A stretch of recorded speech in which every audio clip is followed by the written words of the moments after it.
nanti akan berbeda dan berkembang cepat. Teknologi semakin maju dengan pesat, semakin kompetitif, penuh persaingan. Dan Mama ingin kamu siap hadapi masa depan, apapun tantangannya. Menjadi kuat, mandiri, dan pantang menyerah. Selalu bangkit saat kamu jatuh dan jatuh lagi. Mama ingin kamu jadi anak yang tangguh, tahan banting, resilient. Supaya kamu selalu siap menghadapi tantangan apapun. Karena kesiapanmu adalah keberhasilanku.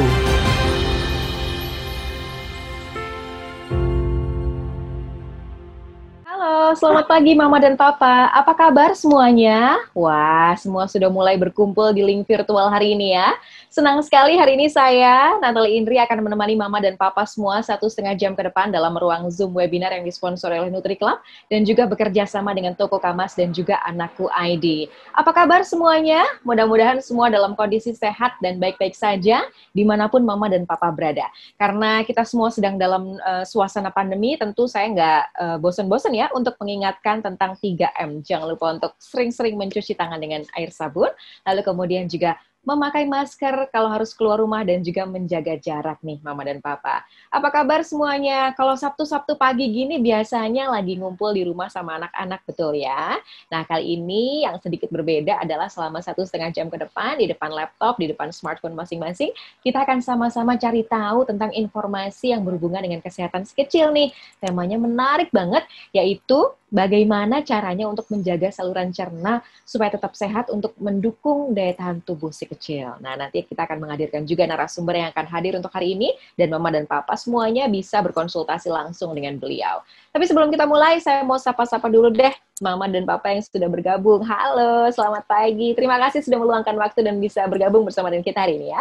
Ada Mama Eka, ada Mama Retno, ada juga Mama Aini, apa kabar? Terus kemudian juga ada Mama Natalia, ada Mama Naomi.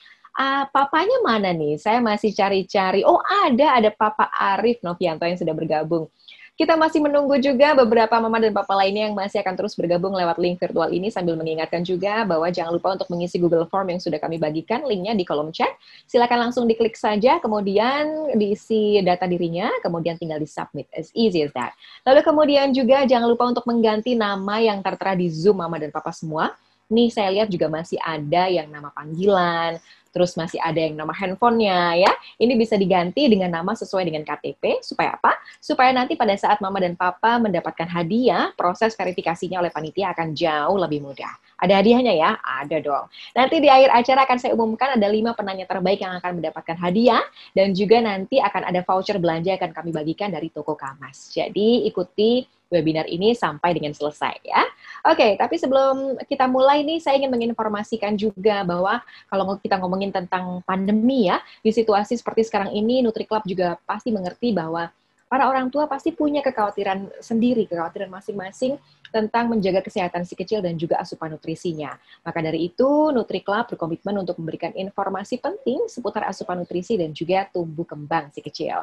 Dan Mama dan Papa bisa mengunjungi www.nutriclub.co.id, informasinya ada di layar ya, untuk bisa mengakses informasi melalui artikel, terus kemudian juga ada videonya, ada podcastnya, ada e-booknya, terserah deh tuh mau pilih yang mana ya, yang bisa membantu Mama dan Papa untuk menjalani parenthood journey.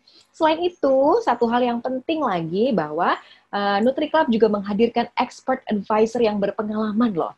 Ini untuk memberikan informasi seputar stimulasi, kemudian juga asupan nutrisi, resilient parenting, dan juga tumbuh kembang si kecil. Nanti NutriClub Expert Advisor ini selalu ada untuk Mama dan Papa 24 jam sehari, 7 hari dalam seminggu, jadi boleh tanya kapan saja ya, untuk membantu Mama dan Papa menjadi resilient parents. Nah, tadi kalau kita ngomongin tentang informasi, banyak banget sekarang memang source kita bisa mendapatkan informasi tentang kesehatan anak dari mana saja, termasuk dari sesi webinar yang satu ini. Jadi, di sesi ini kita akan mengundang narasumber yang beliau ini adalah merupakan dokter spesialis anak konsultan gastrohepatologi, yaitu Dr. Aryani Dewi Widodo. Selamat pagi, Dr. Aryani. Apa kabar? Selamat pagi, Mbak Indri. Terima kasih. Baik. Selamat pagi, ya. And that semua ya, Papa, Mama. Yang sudah bergabung udah lumayan banyak nih, Dok. Sambil share screen, banyak boleh ya, Dok? Iya, ini kan topiknya menarik banget. Jadi kalau di semasa pandemi pasti semua mama dan papa juga pengen bagaimana cara meningkatkan daya tahan tubuh anak, dan itu ada kaitannya dengan saluran kesehatan, saluran pencernaan ya dok ya? Oke. Betul. Iya, Dokter Aryani boleh sambil share screen, sambil saya ingatkan juga sama mama dan papa yang ingin bertanya sama Dokter Aryani dan konsultasi langsung, boleh langsung klik tombol raise hand untuk bertanya langsung secara live, atau bisa juga menuliskan pertanyaannya dalam kolom chat, dan jangan lupa untuk tuliskan nama, kemudian spasi domisili, lalu spasi pertanyaannya ke Dokter Aryani apa ya. Nih, sudah banyak yang nanya ternyata, walaupun Dokter Aryani belum menjelaskan presentasinya. Oke, semangat banget nih dok. Selamat pagi Mbak Indri, selamat pagi anakku, dan selamat pagi Bapak Ibu sekalian. Terima kasih atas undangannya. Hari ini senang sekali kalau kita bisa sharing-sharing mengenai kesehatan saluran cerna dan hubungannya dengan daya tahan tubuh yang optimal. Untuk saat ini yang namanya daya tahan tubuh optimal itu penting banget nggak sih? Karena di masa pandemi pasti semuanya parno ya. Kita semua lagi berpikir bagaimana sih caranya supaya kita menjaga diri kita, anak-anak kita, supaya tetap sehat dan tidak mengalami sakit-sakit. Nah, untuk itu kita mau lihat, sebetulnya kenapa sih saluran cerna itu harus dijaga sehat, dan apa sih hubungannya antara saluran cerna dengan daya tahan tubuh? Sebab yang namanya saluran cerna itu kan sebetulnya ada di perut ya, sedangkan daya tahan tubuh itu kan bukan di perut. Jadi apa kaitannya? Nah, kalau kita lihat fungsi saluran cerna itu adalah untuk mengolah dan mencerna makanan. Kemudian untuk menyerap nutrisi. Jadi makanan yang diberikan itu akan diolah dan dicerna. Jadi nggak mungkin kalau misalnya kita menelan pisang, menelan nasi, meskipun sudah dikunyah, itu tidak bisa langsung diserap seperti itu. Ada proses-proses untuk memecah, mengolah makanan dan mencernanya menjadi zat-zat atau substansi yang bisa diserap oleh usus. Karena kalau bulat-bulat seperti yang kita telan, itu tidak bisa langsung diserap oleh usus. Nah, kemudian setelah diolah dan dipecah dan dicerna, baru makanan tersebut bisa diserap. Di mana diserapnya? Tentunya di usus. Di mana diolah dan dicernanya? Juga di saluran cerna, mulai dari air liur, lambung, kemudian enzim-enzim pencernaan, dan terus di dalam usus dicerna dan langsung diserap. Setelah itu, apa yang terjadi?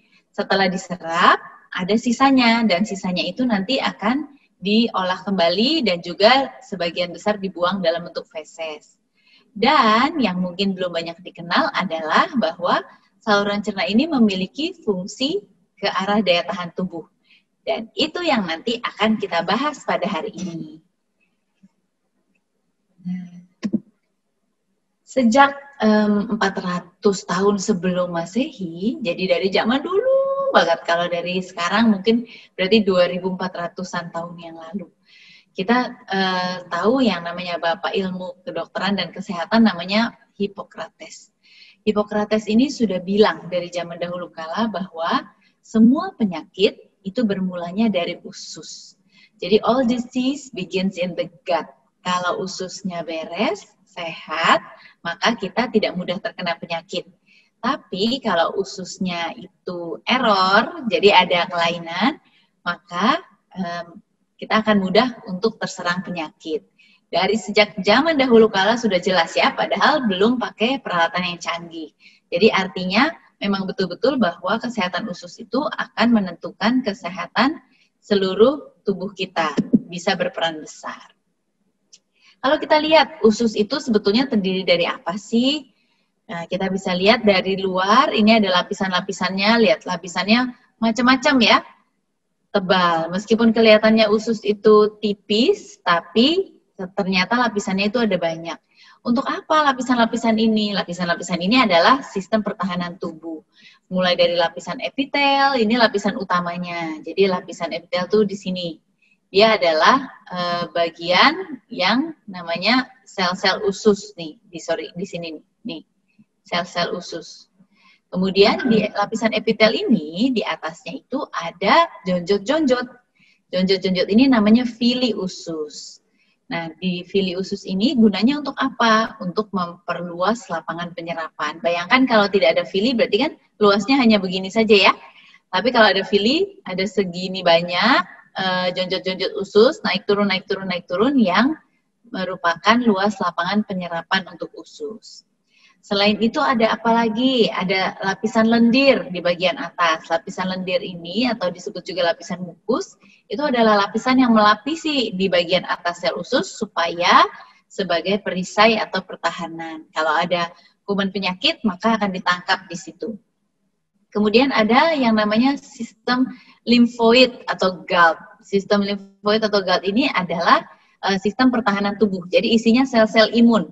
Begitu ada sesuatu, ada bakteri yang jahat, atau ada kuman-kuman yang tidak diharapkan, maka langsung akan ditangkap oleh si lapisan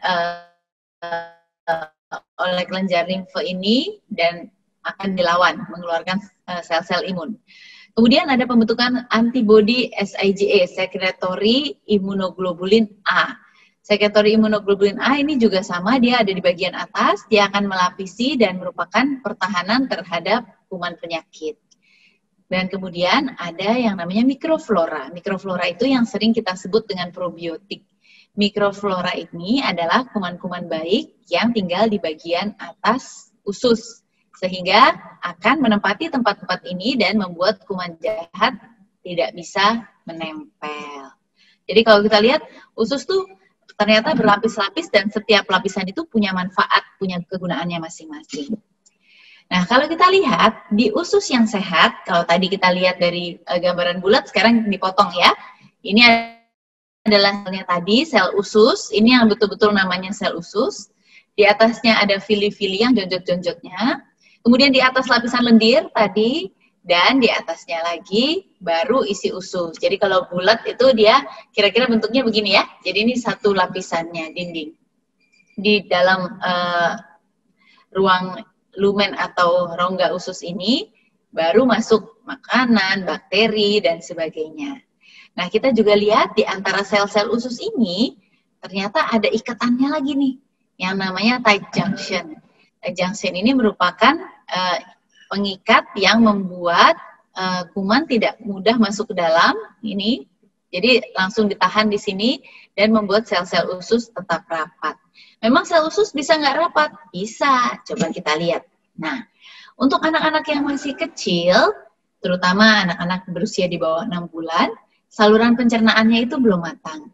Belum matangnya itu seperti apa? Jadi, kalau kita lihat di sini, tadi saya sebut tentang tight junction. Jadi hubungan antara sel-sel ususnya ini masih renggang. Dia belum menempel. Karena belum menempel, akibatnya apa? Kuman penyakit, kemudian bakteri-bakteri dan alergen-alergen sangat mudah masuk di antaranya. Karena dia tidak rapat. Lihat kalau rapat seperti ini, dia tidak mudah masuk. Tapi kalau masih renggang, maka kuman penyakit dan alergen bisa masuk ke dalam melewati sel usus, padahal sel usus ini sistem pertahanannya ya. Jadi pertahanannya bocor, dia masuk ke dalam, kemudian bisa mudah masuk ke aliran darah dan membuat kita menjadi sakit. Kalau anak yang masih kecil seperti ini, sedangkan semakin besar anak tersebut, maka dia akan semakin rapat sehingga pertahanan tubuhnya semakin baik. Dalam usus itu juga ada 100 triliun bakteri. Makanya usus itu merupakan pertahanan tubuh yang paling besar. 60-70% sel imun ada di dalam usus, dan usus merupakan sistem imun terbesar. Padahal kalau kita bicara apa yang membuat anak sehat, organ mana yang membuat anak sehat, pasti jarang deh yang langsung kepikiran usus gitu yang paling membuat pertahanan tubuh terhadap penyakit. Padahal ternyata memang 60-70% sel imun itu adanya di dalam usus. Jadi sangat besar peranan usus terhadap kesehatan dan daya tahan tubuh. Dan si 100 triliun bakteri ini yang jumlahnya lebih banyak daripada sel-sel tubuh berinti di dalam tubuh kita, maka bakteri ini akan membantu kita dalam menentukan apakah kita sehat atau sakit. Dan total luas permukaan usus ini 300 meter persegi, kira-kira seluas 2 kali lapangan tenis ya. Jadi besar sekali. Nanti kita lihat satu-satu peranan masing-masing. Nah, tadi mikroorganisme ususnya itu ada yang baik, ada yang jahat. Nah, mikroorganisme yang baik itu apa saja? Bifidobakteria, kita sering dengar ya, Lactobacillus. Sedangkan kalau Escherichia ini yang sering disebut E. coli, yang paling terkenal, ini sebetulnya ya good, tapi nggak 100% good. Dia bisa jadi komensal, bakteri oportunistik, sorry. Jadi kalau dalam keadaan normal, dia akan membantu mencerna. Tapi dia punya strain-strain atau jenis yang kalau dalam keadaan kurang baik, jadi bakteri baik yang lain sedang sedikit, penjaga ususnya sedang tidak ada, maka dia akan bisa berubah menjadi jahat dan menyerang kita dan menyebabkan penyakit yang bisa berat. Ini juga Campylobacter, Enterococcus, Clostridium. Ini adalah bakteri-bakteri yang ada di dalam usus, jumlahnya sedikit pada keadaan normal, pada saat kita sehat. Tapi pada saat-saat tertentu di mana keseimbangan usus tidak baik, maka mereka akan bisa memperbanyak diri dan berubah menjadi menyerang kita dan menyebabkan kita menjadi sakit. Nah, yang namanya seimbang itu seperti apa sih? Seimbang itu, bakteri baiknya ada 85% minimal, misalnya Bifidobacteria, Lactobacillus. Dan bakteri yang jahat atau bakteri patogen yang bisa menyebabkan penyakit hanya 15% maksimal. Apa yang terjadi kalau bakteri baiknya sedikit, misalnya karena pola makan yang tidak sehat, atau karena kita sedang sakit, atau minum antibiotik terlalu lama. Yang terjadi, bakteri jahatnya itu kesempatan, ya, tidak ada yang menjaga, mereka akan memperbanyak diri dan membuat kita menjadi sakit, menjadi demam. Nah, kalau kita lihat mikrobiota usus itu memang akan menyebabkan beberapa metabolisme tubuh yang penting. Jadi peranan mikrobiota usus itu cukup penting karena dia memiliki metabolisme yang seringkali kita tidak punyai sebagai seorang manusia. Jadi kita sebagai manusia itu sebetulnya memiliki hubungan timbal balik yang saling menguntungkan dengan bakteri-bakteri yang ada di dalam usus. Bakteri di dalam usus akan membuat kita mencerna makanan dengan lebih baik lagi dan mengatur berbagai metabolisme tubuh. Apa saja? Tadi menghasilkan beberapa vitamin, misalnya vitamin B12, asam folat, vitamin K. Nah, vitamin K dan B12 dan asam folat ini adalah substansi atau zat-zat yang tidak bisa kita hasilkan sendiri oleh tubuh. Karena itu, kita memerlukan bakteri-bakteri ini untuk membantu kita mendapatkan vitamin-vitamin tersebut. Kemudian, mengatur metabolisme energi. Jadi, kalau kita kekurangan bakteri baik, metabolisme energi kita menjadi tidak seimbang dan akhirnya kita mudah menjadi lemas, mudah sakit. Kemudian bakteri tersebut, bakteri baik juga melawan mikroorganisme patogen, melawan yang jahat. Tadi, kalau dia 85%, dia akan membantu kita dalam membuat kita tetap sehat. Bakteri yang baik nanti akan menempati bagian permukaan usus. Jadi kalau ibaratnya di permukaan usus itu ada tempat duduknya, maka tempat duduknya itu sudah ditempati oleh bakteri-bakteri yang baik. Sehingga bakteri yang jahat hanya punya sedikit tempat dan mereka tidak bisa menempati bagian atas sel usus.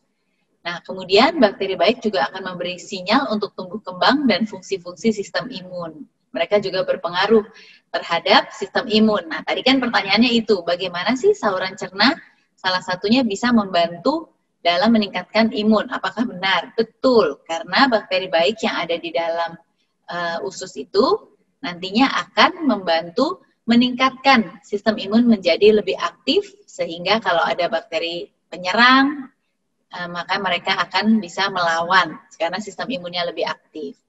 Dan satu lagi, ada yang namanya komunikasi gut-brain axis. Komunikasi gut-brain axis itu adalah ternyata ada hubungan atau kaitan antara zat-zat di otak dengan di usus. Ada zat-zat yang sama yang dihasilkan oleh otak dan oleh usus. Akibatnya apa? Mereka saling mempengaruhi. Kalau kita misalnya sedang stres, lagi banyak pikiran, terus rasanya mules, betul nggak? Perut rasanya mules, kemudian kok kerucuk-kerucuk, kayaknya nggak enak gitu ya.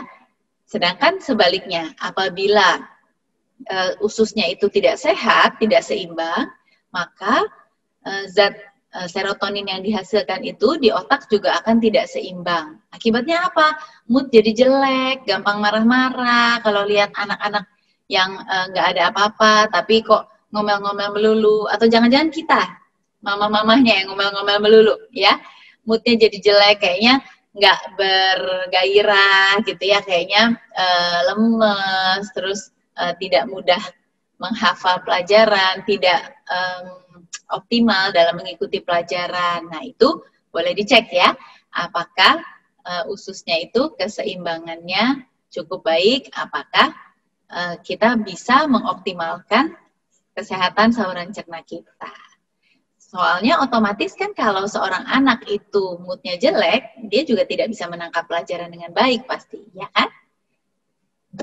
Kemudian, berikutnya adalah kita akan melihat kalau memang mikrobiota saluran cerna itu harus dijaga seimbang, katanya tadi 85%.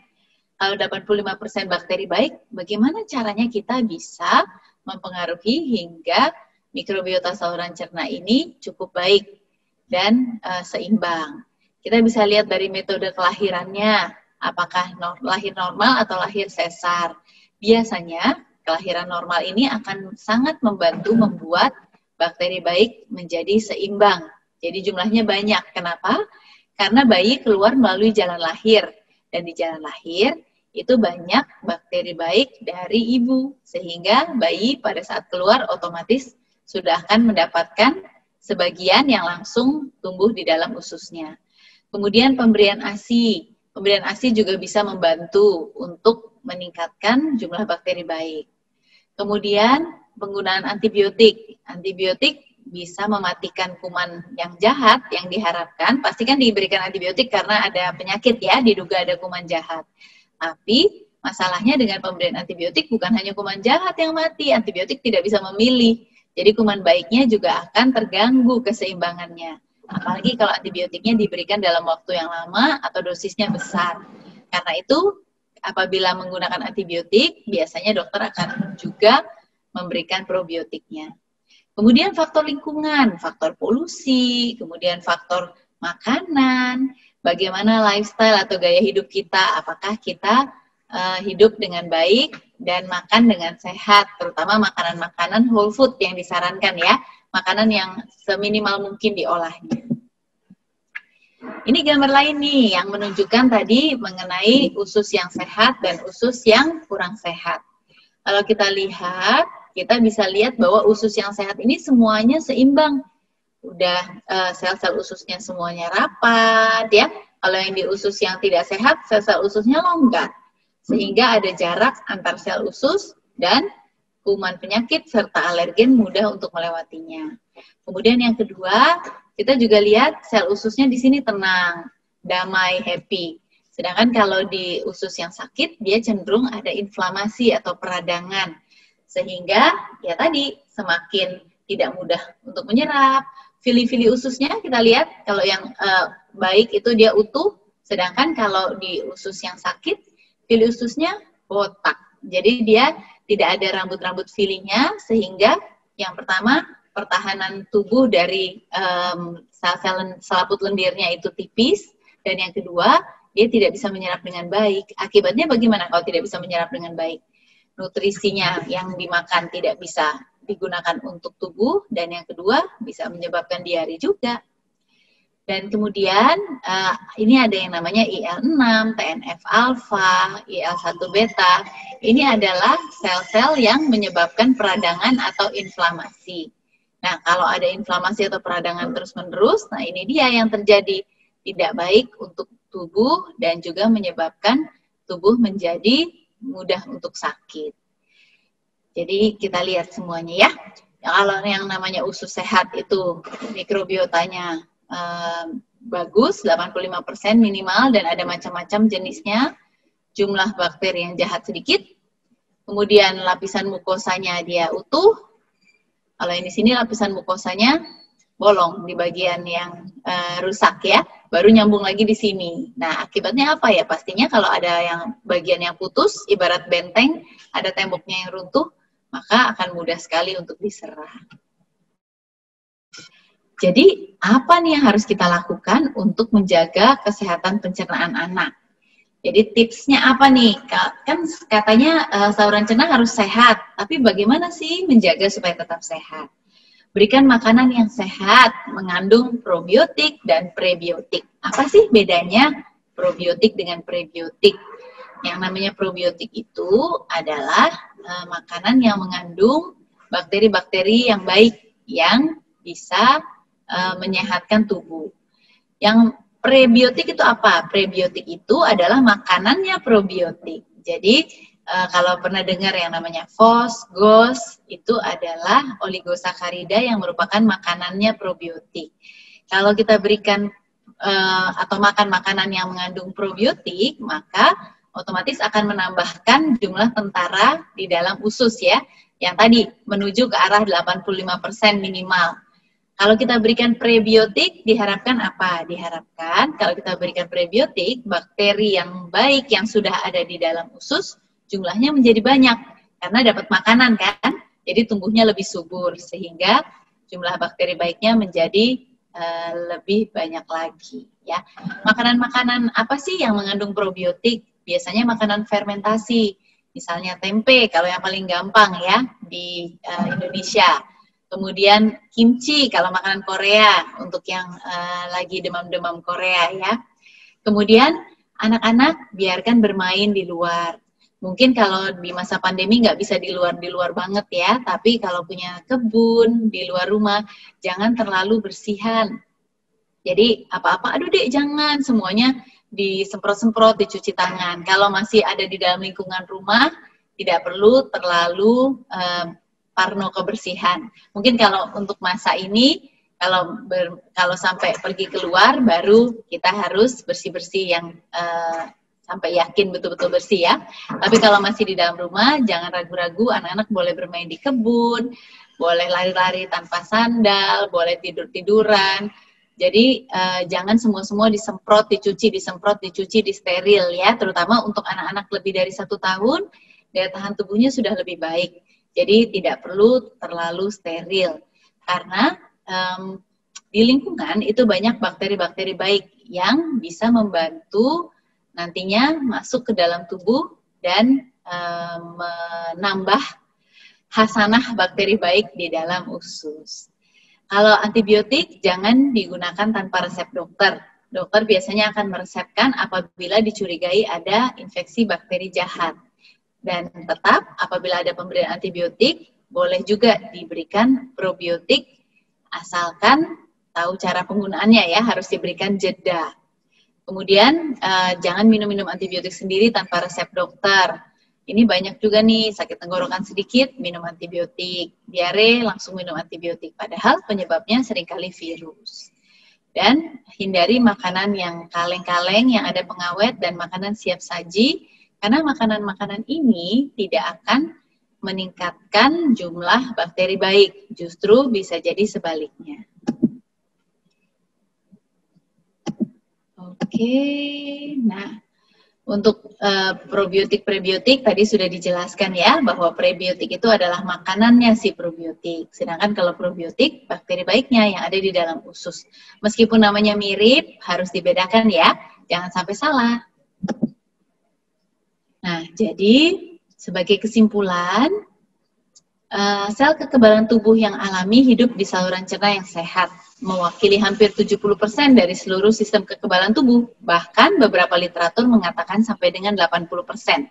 Bayangkan bahwa sebagian besar kekebalan tubuh, sel-selnya itu letaknya ada di saluran cerna. Sehingga saluran cerna yang sehat pastinya sangat berpengaruh untuk daya tahan tubuh yang baik. Kondisi saluran cerna yang baik tentu akan mendukung sistem kekebalan tubuh yang baik juga. Bagaimana mendukungnya? Tadi, saluran cerna itu punya penahan. Ingat bahwa ada 2 saluran yang paling banyak berhubungan dengan dunia luar, yaitu saluran nafas, 1, dan yang kedua saluran cerna. Itu adalah 2 organ yang paling berhubungan dengan dunia luar. Karena itu saluran cerna punya pertahanan yang berlapis-lapis.